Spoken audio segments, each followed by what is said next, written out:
का मोल। इस पाठ का मूल भाव मधुर वाणी का महत्व है। इस कहानी द्वारा लेखक यह बताना चाहता है कि मीठी बोली किस प्रकार हमारी सहायक हो सकती है। आओ पढ़े, एक बूढ़े के 3 बेटे किस प्रकार अपनी बोली के कारण भूख मिटाते हैं। एक बूढ़े आदमी के 3 बेटे थे।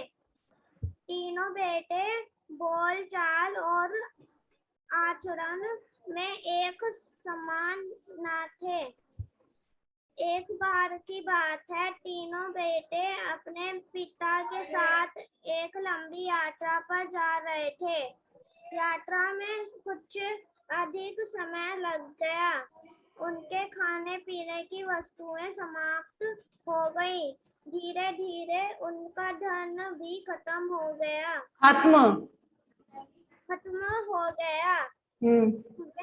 वे लोग 2 दिनों से भूखे थे। उनकी इच्छा थी कि किसी तरह जल्दी से जल्दी अपने घर पहुंच जाएं। पेड़ के नीचे विश्राम कर रहे थे, तभी उन्होंने एक व्यापारी को उधर आते हुए देखा। वह अपनी बैलगाड़ी को हाँकता हुआ चला रहा था। उसकी बैलगाड़ी में तरह तरह के पकवान और मिठाइयाँ लदी हुई थी।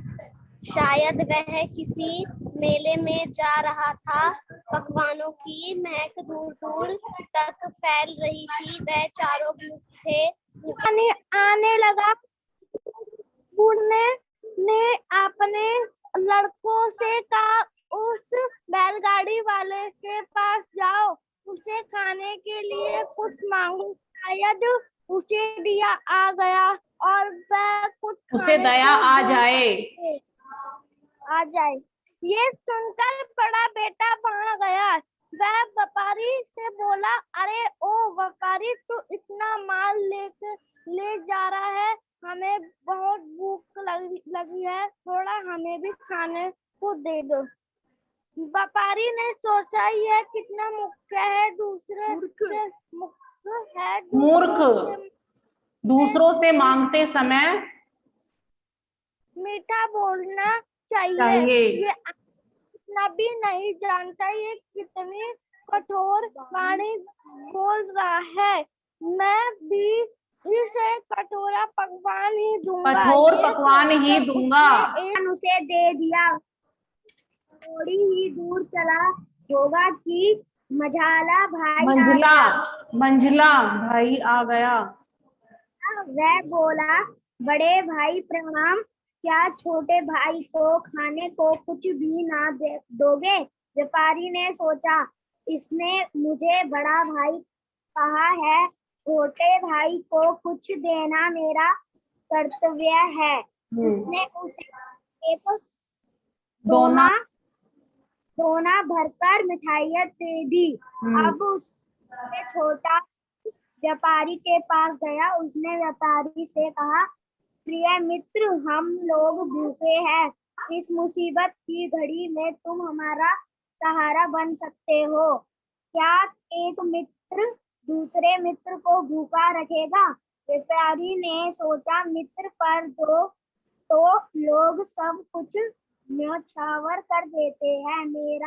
मेरा यह मित्र मुसीबत में है, मुझे इसकी मदद करनी चाहिए। वह बोला, मित्र, मेरे रहते हुए तुम भूखे नहीं रह सकते। इस गाड़ी में लदा सारा सामान तुम्हारे लिए है, कहो कहाँ ले चलूं? गाड़ी में बैठकर उस जगह आ गया जहाँ उसके पिता और दोनों भाई बैठे थे। व्यापारी को वहां आया देखकर पिता ने बेटों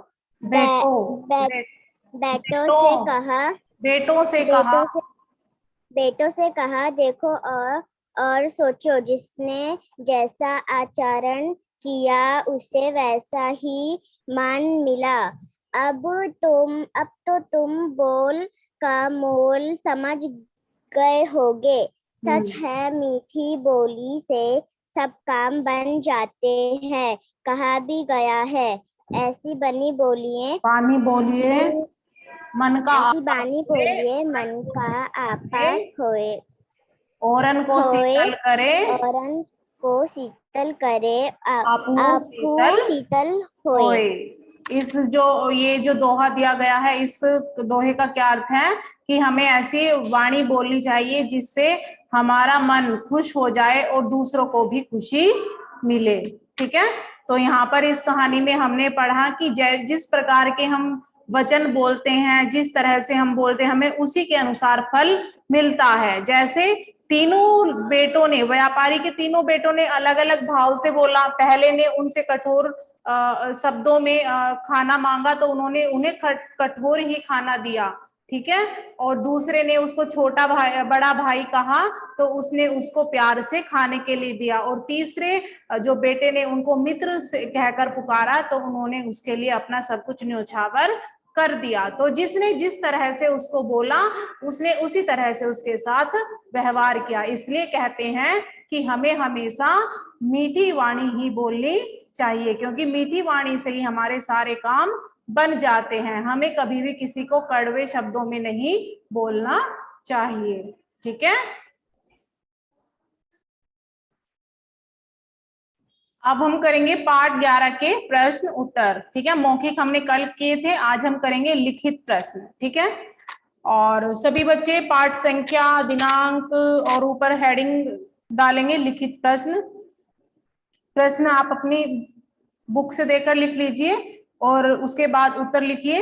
प्रश्न है आपका, आंखों के तारे शीर्षक कविता में कवि ने सूरज न कहकर बाल अरुण मुस्काना क्यों कहा है? जो कविता में कवि ने जो कहा है कि हमें बाल अरुण की तरह मुस्काना चाहिए, ऐसा क्यों कहा है? उत्तर में लिखेंगे सभी बच्चे। आंखों के तारे, आंखों के तारे शीर्षक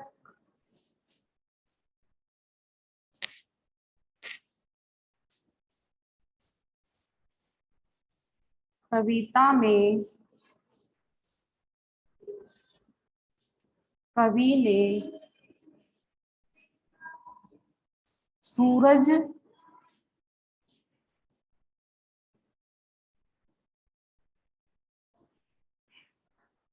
न कहकर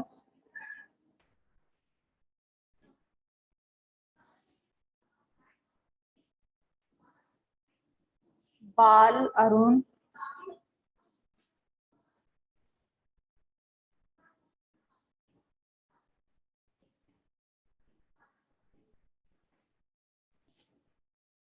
मुस्काना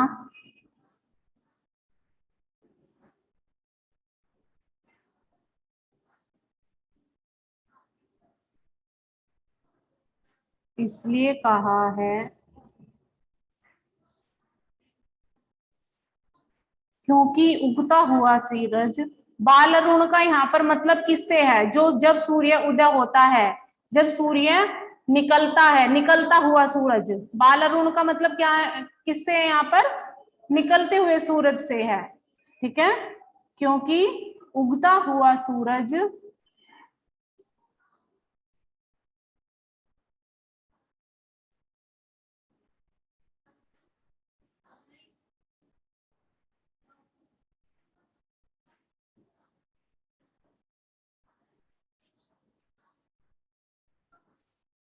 जीवन का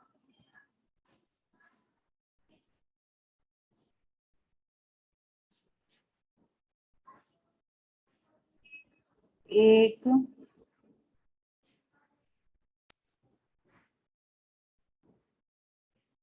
लक्ष्य प्रदान करता है। ठीक है, सभी बच्चे इसी तरह अपनी उत्तर पुस्तिका में लिखेंगे। उसके बाद प्रश्न 2 है, झरना हमें क्या प्रेरणा देता है? झरना हमें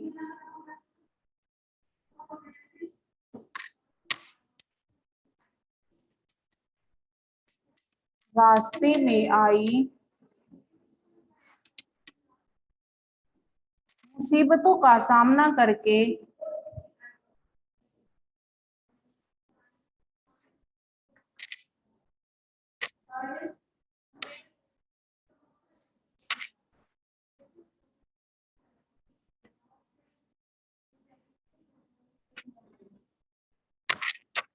आगे बढ़ने की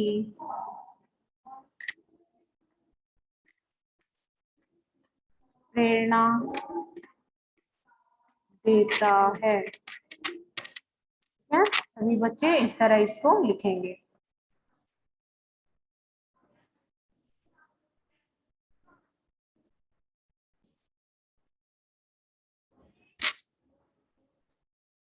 प्रश्न 5 है, आंखों के तारे कविता से तुम्हें क्या शिक्षा मिलती है? उत्तर में लिखेंगे सभी बच्चे। आंखों के तारे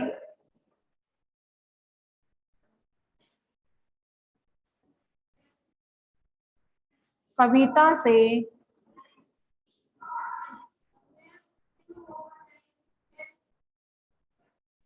हमें यह शिक्षा मिलती है कि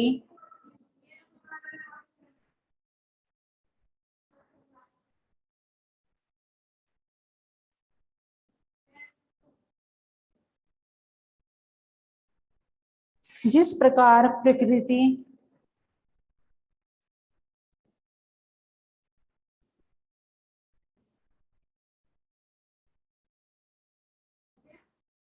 निस्वार्थ भाव से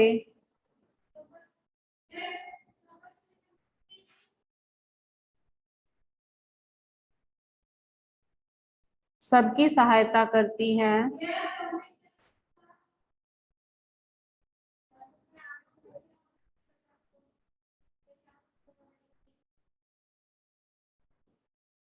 उसी प्रकार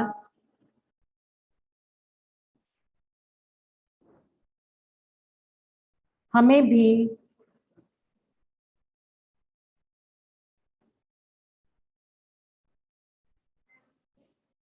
दूसरों की मदद करनी चाहिए और उनका हित करना चाहिए।